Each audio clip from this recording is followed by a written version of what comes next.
members of his soccer team. Sometimes they don't talk at all. Then, hey! The dreaded splash fight. It's Dad o'clock, and it's the best time of the day.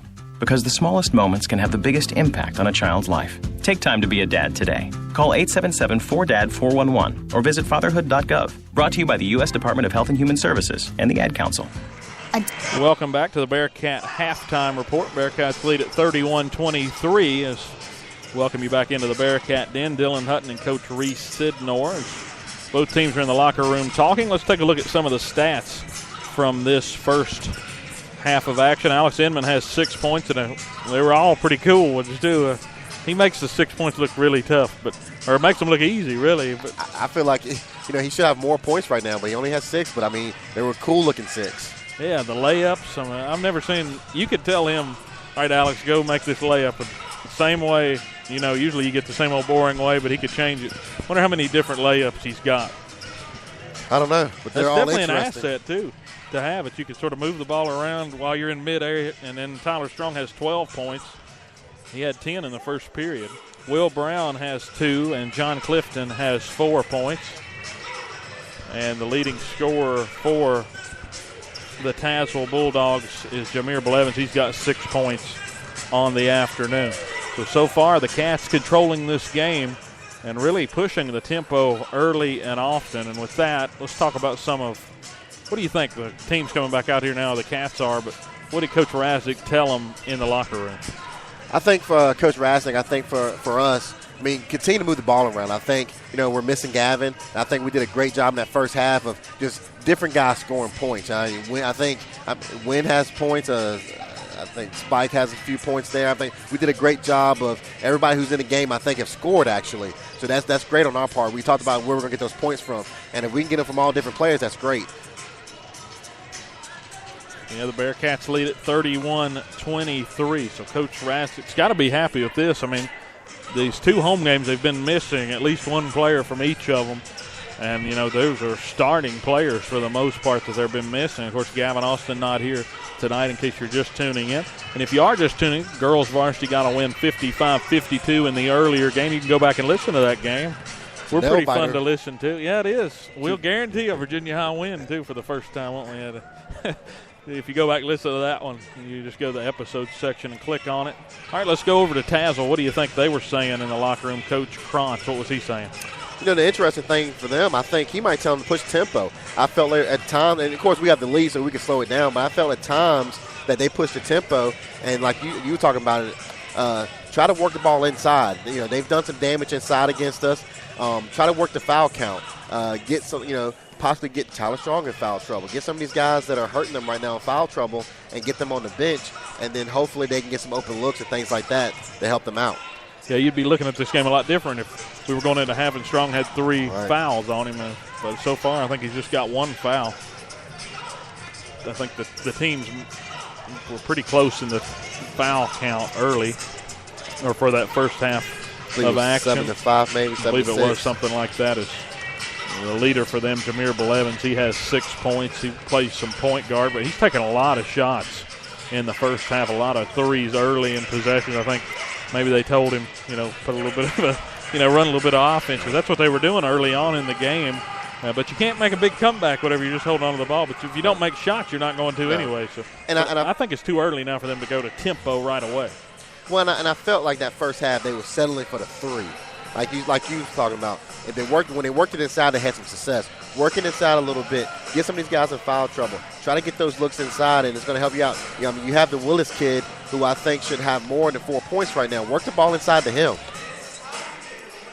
Next game here on Bearcat Radio will be on Saturday at John Battle High School as the Bearcats hit the road. Do we have a time for that one yet? I don't have that one on my list. It will be a quad.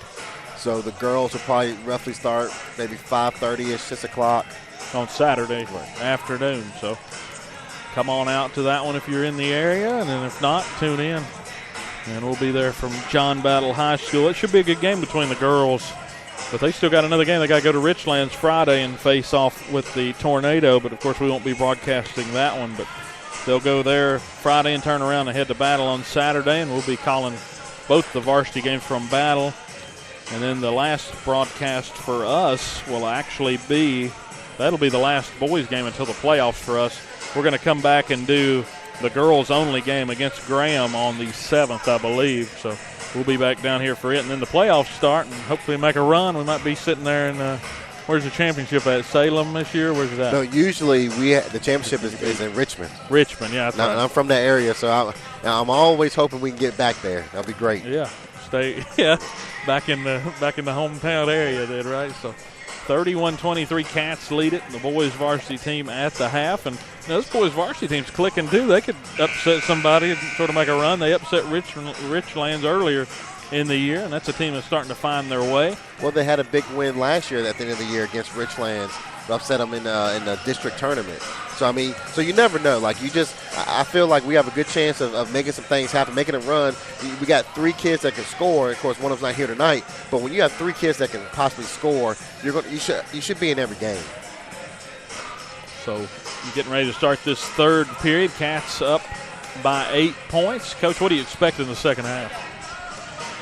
Virginia High, I wouldn't change too much about it. I'll be interested. Is he going to force the tempo or slow it down? I'll be interested what he does there. If I'm Tazewell, I agree with you. I'm trying to work the ball inside. Quit trying to settle for threes. We don't have a stat for it, but they weren't good from the three-point line. So try to work it inside. Try to get some of our post players in foul trouble and go from there. Yeah, Jameer Belevins, he had 2 threes in the last game against Graham. He has a couple tonight as well. So as we tip it off, or as we get it going here, throw it in.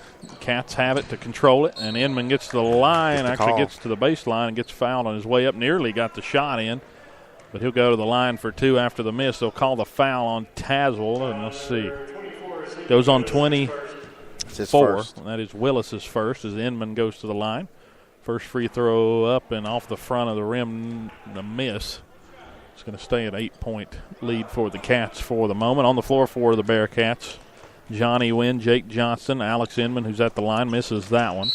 Also Will Brown. It'll stay Bearcat ball as it bounced off of Tazewell. And then last but not least, Tyler Strong, who played a very strong first half. 12 points for him and threw down a dunk in the process. I don't understand. Tazewell was leaving wide open there. He was wide open there on the wing, and he passed it up. That might be a sign there of what the Cats are going to do offensively. Had to be some miscommunication with Tazewell. You don't leave the leading scorer for our team wide open there. He can hit the 3. Yeah, he dropped a dozen there in the first half, and they left him open. Inman driving inside the lane, missed. Clifton comes down with the board, and the putt back good. That's 6 points for John Clifton. You talked about these other guys that can make some impact since Gavin's out, and we've seen a lot of players step up, bounce passes. Tazewell tries to push. Willis driving, good pass underneath, left hand, and we got a foul with the make as Epperson makes it. That's the Graham transfer. He'll go to the line. And 1. Tazewell's doing enough just to hang around, and that's all you want to do. They're doing enough just to hang around. First free throw, or the and 1 attempt, miss. Strong comes down with the board. 33-25 as Tazewell scores there. The 2. If you're Tazewell here, you gotta be able to box out. Clifton gets it inside. Strong with a jumper, made it from about 6 feet out. Maybe 7. Puts it in. Up to 10. Point lead again. My only problem is how do you continue to lose Tyler there? Like they lost him again. You got to get a body on Tyler if you're Tazewell. Jameer Belevins, a good, nice floater off the backboard, goes in. Soft, too. That thing almost caught in the net. It's a soft 35-27. There's a pull-up from Strong, and he made it from the free throw line. And, boy, I don't think I get it to anybody else at this point. I'll just let Tyler Strong take command of this game. He's got 16 in the last 4. But, again, I feel like Tazewell's losing to him in transition. Like, there needs to be somebody on him at all times. Willis driving, left hand, showing off the wingspan. We got a 30-second timeout for Tazewell. That's a good play there offensively. He's so long and lengthy. He takes 2 steps from the free throw line. He's at the basket. And, he just sort of did a little jump stop and went on in. But you got to get the ball to him. You got to get the ball and work it inside. Are you surprised that he only has 6 points right now? Very surprised. And he definitely towers above everyone on the floor. You definitely expect him to make a little bit more impact. But And a lot of that has to do with the shot selection early. So maybe they go to that now since they're seeing a little bit of a weakness on the post.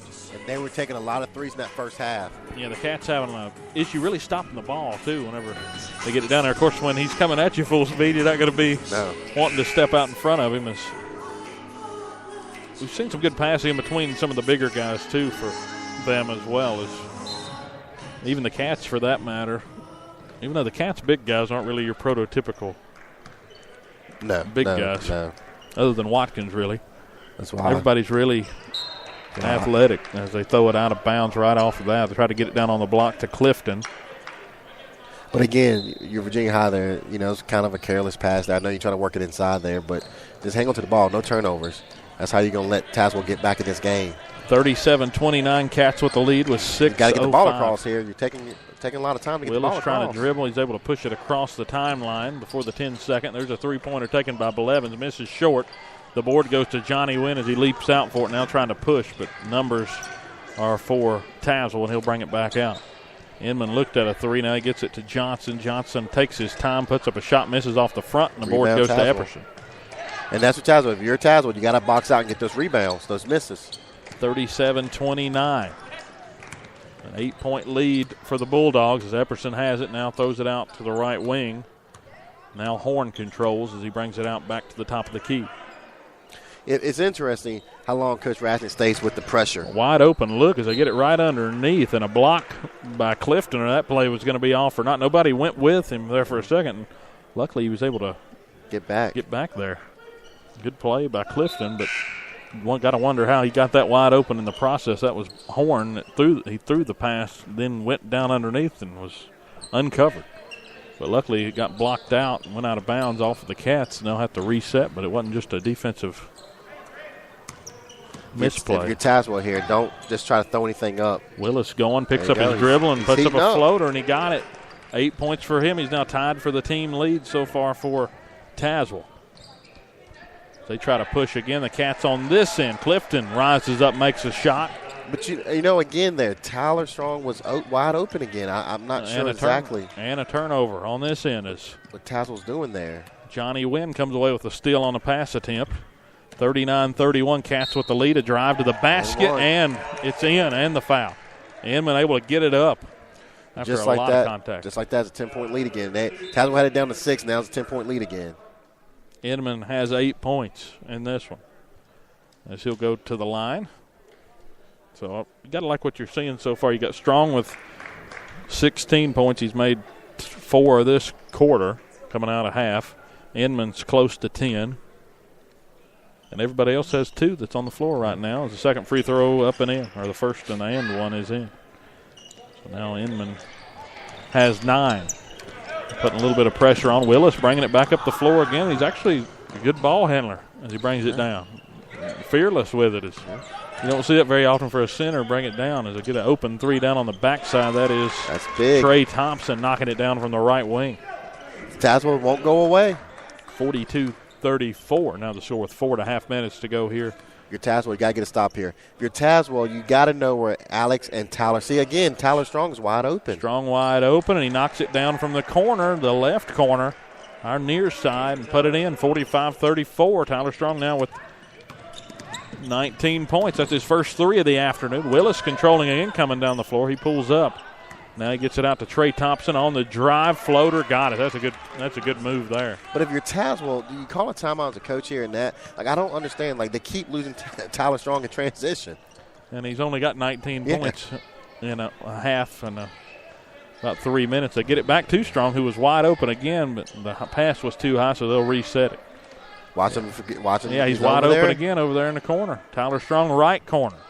Knocked it in. Nobody wanting to guard him, and nobody saying anything for Tazewell. They're sort of sitting around. 48-36. I don't know. Do you call a timeout? Hey, you got to get a body on that kid. Tyler made it.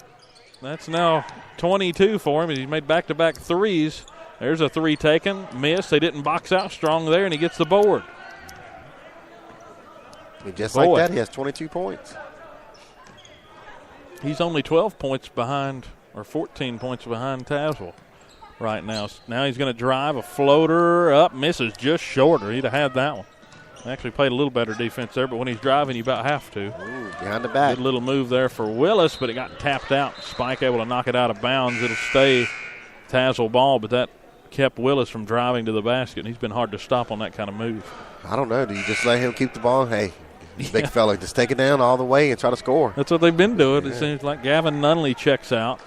John Watkins checked in for us.